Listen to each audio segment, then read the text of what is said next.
Selamat pagi adik-adik. Apa kabarnya nih? Semoga kalian semua dalam keadaan baik-baik saja ya. Amin. Pada pagi hari ini kita akan memulai ibadah sekolah minggu kita. Sebelum kita memulai ibadah sekolah minggu kita, marilah kita bersatu dalam doa. Tuhan Yesus yang baik, terima kasih Tuhan, kami mengucap syukur atas hari yang baru serta atas nafas kehidupan yang boleh kami terima di pagi hari ini. Tuhan, sebentar lagi kami akan memulai ibadah sekolah minggu kita ya Tuhan. Kiranya kami memohon kasih karunia-Mu untuk hadir di tengah-tengah kami. Tuhan, kiranya ibadah kami berjalan dengan lancar dari awal, pertengahan hingga akhirnya Tuhan. Tuhan, kami telah berdoa, Tuhan, kami mengucap syukur Tuhan, amin. Baik adik-adik, kita akan memulai ibadah sekolah minggu kita dengan menyanyikan satu buah lagu dari Terbit Matahari.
Kita akan mendengarkan firman Tuhan.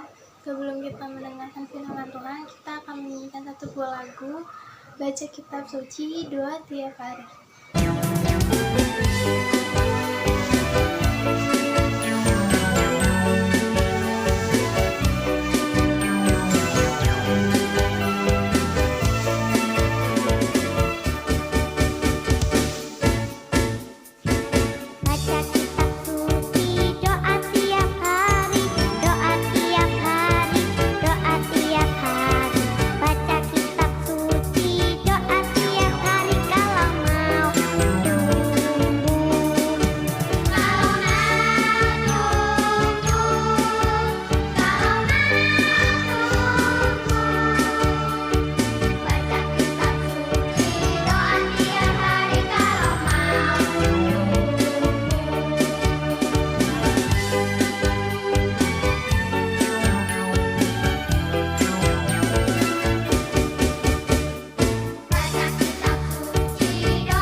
Sebelum mendengarkan firman Tuhan, yuk kita memberikan persembahan terlebih dahulu. Persembahan adik-adik bisa dikirimkan ke rekening karya yang ada di layar, atau bisa disampaikan lewat Ibu Ruth di gereja. Terima kasih, Tuhan memberkati. Selamat pagi anak-anak. Puji Tuhan, hari ini kita boleh kembali bertemu dalam ibadah komisi anak. sebelum kita membaca firman Tuhan dan merenungkannya, kita berdoa ya. Tutup matanya, lipat tangannya, mari kita berdoa. Bapa dalam surga, kami boleh bersyukur untuk kebaikan Tuhan yang selalu menyertai kehidupan kami. Terima kasih untuk kesempatan saat ini untuk kami mengikuti ibadah raya Komisi Anak, dan bersyukur kami boleh memasuki awal dari bulan perayaan Natal kami, dan kami serahkan pembacaan firman saat ini.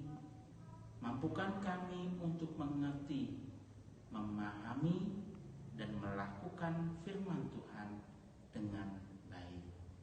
Di dalam nama Tuhan Yesus Kristus kami berdoa dan bersyukur. Haleluya. Amin. Amin. Anak-anak semua, bagaimana kabarnya?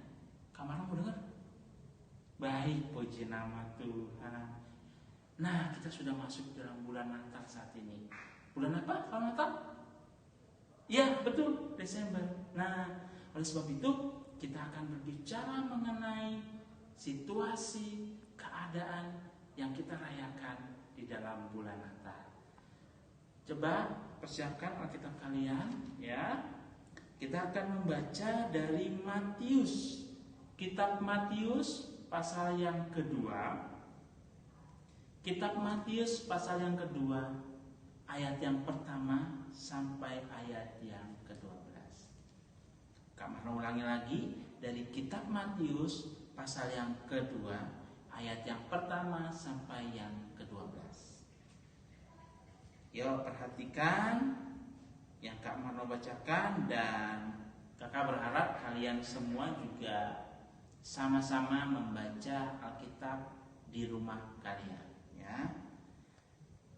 Matius pasal kedua ayat yang pertama sampai dengan yang ke-12 dengan perikop atau judul orang-orang Majus dari timur. Sesudah Yesus dilahirkan di Bethlehem di tanah Yudea pada zaman Raja Herodes, datanglah orang-orang Majus dari timur ke Yerusalem dan bertanya-tanya, di manakah dia, raja orang Yahudi yang baru dilahirkan itu? Kami telah melihat bintangnya di timur, dan kami datang untuk menyembah dia. Ketika Raja Herodes mendengar hal itu, terkejutlah ia beserta seluruh Yerusalem. Maka dikumpulkannya semua imam kepala dan ahli Taurat bangsa Yahudi. Lalu dimintanya keterangan dari mereka, di mana Mesias akan dilahirkan. Mereka berkata kepadanya, di Bethlehem di tanah Yudea, karena demikianlah ada tertulis dalam kitab Nabi.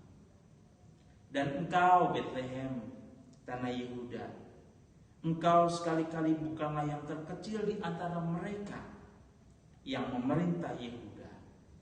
Karena daripada mula akan bangkit seorang pemimpin yang akan menggembalakan umatku Israel. Lalu dengan diam-diam Herodes memanggil orang-orang Majus itu dengan teliti bertanya kepada mereka, bila mana bintang itu nampak. Kemudian ia menyuruh mereka ke Bethlehem, katanya, pergi dan selidikilah dengan seksama hal-hal mengenai anak itu. Dan segera sesudah kamu menemukan dia, kabarkanlah kepadaku supaya aku pun datang menyembah dia. Setelah mendengar kata raja itu, berangkatlah mereka. Dan lihatlah bintang yang mereka lihat di timur itu mendahului mereka hingga tiba dan berhenti di atas tempat di mana anak itu berada. Ketika mereka melihat bintang itu, sangat bersukacitalah mereka. Maka masuklah mereka ke dalam rumah itu dan melihat anak itu bersama Maria. Lalu sujud menyembah dia. Mereka pun membuka harta bendanya dan mempersembahkan persembahan yaitu emas, kemenyan, dan mur. Dan karena diperingatkan dalam mimpi supaya jangan kembali kepada Herodes, maka pulanglah mereka ke negerinya melalui jalan lain. Nah, anak-anak, hari ini perikop atau judul dari pelayanan firman saat ini adalah hal-hal baik yang bisa kita lihat dari orang-orang Majus dan juga hal-hal yang bisa kita lihat dari seorang Herodes. Disampaikan di dalam Alkitab bahwa orang-orang Majus datang dari timur untuk melihat bagaimana anak itu yang melalui bintang terang yang mereka lihat, bahwa lahirlah seorang yang sangat penting, seorang yang sangat hebat, karena melihat dengan bintang yang berbeda dari bintang-bintang lainnya. Oleh sebab itu mereka datang ke Yerusalem. Mereka datang, lalu mereka bertemu oleh Herodes. Mereka bertanya sama Herodes, Herodes, permisi Raja Herodes. Herodes, tahu gak sih ada anak yang lahir? Wah, Herodes takut. Wih, siapa? Maksudnya seperti apa? Wah, karena Herodes tahu bahwa anak ini akan menjadi orang yang begitu luar biasa, yang hingga saat ini kita sebut dan dia dinamai, yaitu Yesus. Maka dengan cara berpikirnya yang licik, dengan cara berpikirnya yang jahat, Herodes berkata kepada orang-orang Majus, Majus, Herodes, ya Raja Herodes. Lalu berkatalah Herodes kepada orang-orang Majus, kamu cari di mana bintang itu berhenti, di mana anak itu berada. Lalu orang-orang Majus pun percaya dengan kata-kata yang disampaikan oleh Herodes. Setelah itu mereka pergi ke tempat di mana bintang itu berada, bintang terang itu berada. Mereka pergi ke sana, lalu mereka bertemu dengan anak itu dan bertemu dengan ibunya yang ada di tempat itu. Mereka mempersembahkan emas, kemenyan, dan mur. Lalu saat mereka ingin pulang kembali, mereka diberikan mimpi supaya tidak kembali kepada Herodes. Pada akhirnya mereka pulang tidak melalui jalan yang sama dan tidak mereka memberikan laporan kepada Herodes. Anak-anak, di sini dapat kita lihat bahwa orang-orang Majus adalah orang-orang yang baik. Orang-orang Majus adalah orang-orang yang ahli, yang diberikan kesempatan, yang diberikan kelebihan untuk melihat segala sesuatu tanda-tanda pada orang-orang Majus. Nah, anak-anak, nilai yang baik yang bisa kita perhatikan, yang bisa kita contoh dari orang-orang Majus tadi, bahwa saat kita menjadi pribadi-pribadi yang begitu dikasihi Tuhan dengan banyak karunia, tetaplah menjadi orang-orang yang rendah hati. Yang kedua, selalu berikanlah ucapan syukur, baik dalam perkataan kita maupun dalam perbuatan kita. Yang ketiga, tunjukkanlah kasihmu kepada sesama, seperti Tuhan telah mengaruniakan anaknya untuk menunjukkan kasihnya sebagai penembus, sebagai penyelamat. Jadilah pribadi-pribadi, jadilah anak-anak Tuhan yang semakin diberkati untuk menjadi berkat melalui setiap karunia yang Tuhan percayakan kepada kalian. Demikian perenungan dan pembacaan firman Tuhan kita mengenai nilai-nilai dari kebaikan-kebaikan orang Majus dan hal-hal yang disampaikan Herodes. Tuhan Yesus memberkati, dan mari kita berdoa. Kami bersyukur ya Bapa untuk perenungan kami saat ini. Biarlah apa yang boleh kami baca saat ini, kami boleh dapat menyikapi dengan baik dalam perilaku kami. Berkati orang tua kami, Berkati gereja kami. Kami serahkan semuanya ke dalam nama Tuhan Yesus Kristus yang telah menjadi juru selamat kami. Di dalam nama Tuhan Yesus Kristus kami berdoa dan bersyukur untuk perlindungan firman Tuhan saat ini. Haleluya. Amin. Tuhan memberkati.